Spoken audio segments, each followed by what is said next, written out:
It looks like disgraced former Miami Dolphins head coach and current Pittsburgh Steelers offensive assistant Brian Flores has found some partners to go to war with the NFL after deciding to sue the NFL in the offseason because they're just so racist. These racist NFL owners and GMs. You didn't say anything about it when you were the head coach. You didn't say anything about it when you got hired. You didn't say anything about it the 2 or 3 years you were at Miami. But as soon as you got fired, all of the sudden, Brian Flores, you said, the NFL, they're just so racist. Well, he finally found 2 more fake victims to join his lawsuit. Ray Horton and Steve Wilks joined Brian Flores' discrimination lawsuit against the NFL.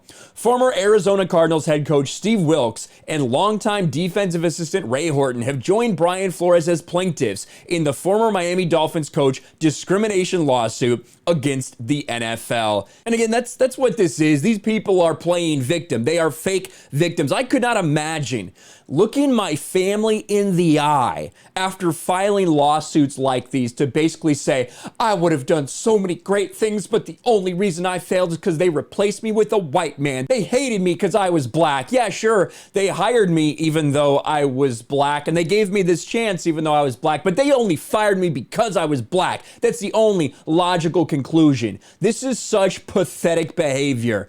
But let's get more details.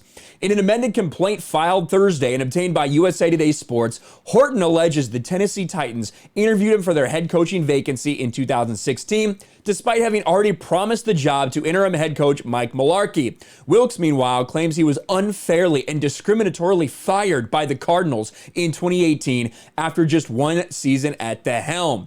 When Coach Flores filed this action, I knew I owed it to myself and to all black NFL coaches and aspiring coaches to stand with him. Wilks, who is now the defensive pass game coordinator and secondary coach for the Carolina Panthers, said in a statement, "This lawsuit has shed further important light on a problem that we all know exists, but that too few are willing to confront." This is such a fucking joke. They see that the NFL has their back against the walls, that they're going to do anything and everything they can to virtue signal, so they've decided to join the party too.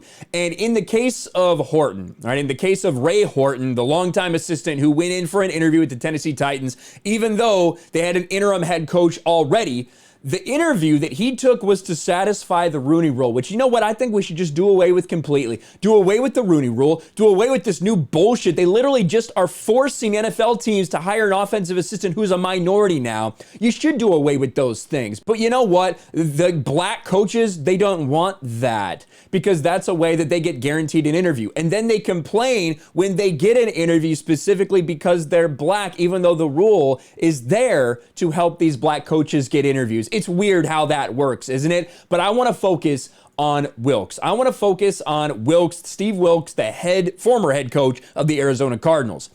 As alleged in the amended complaint, in 2018, Mr. Wilks was discriminated against by the Arizona Cardinals in a manner consistent with the experiences of many black coaches, except for Mike Tomlin, I think the second longest tenured head coach. It's weird.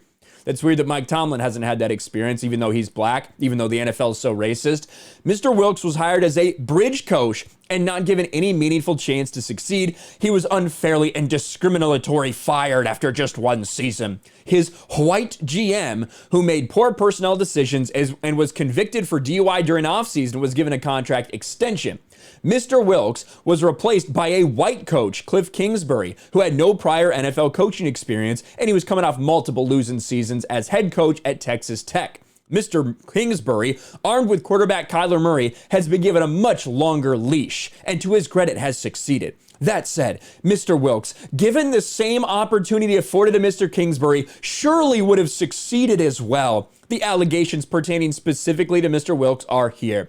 Surely, if I was given these same opportunities, I would have done just as well. This is so pathetic. Listen, that was not a good team. They went 3-13 that year. Here's an article from Sports Illustrated. Steve Wilks fired by Cardinals after never finding the team's offensive identity. They finished last in yards. They finished last in total offense. They were 3-13, the worst record in the league. And something that I think is interesting to note, when he's like, he's given a shorter leash than all the white head coaches.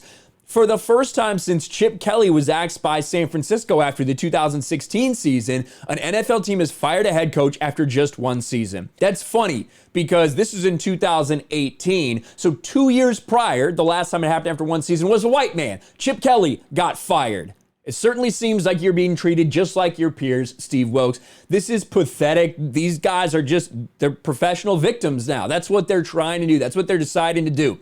We want to get attention because we feel we were wronged. Now, you had your opportunity. Your team sucked. That happens sometimes. It happens to black head coaches. It happens to white head coaches. This fake victim narrative is so disgusting and pathetic.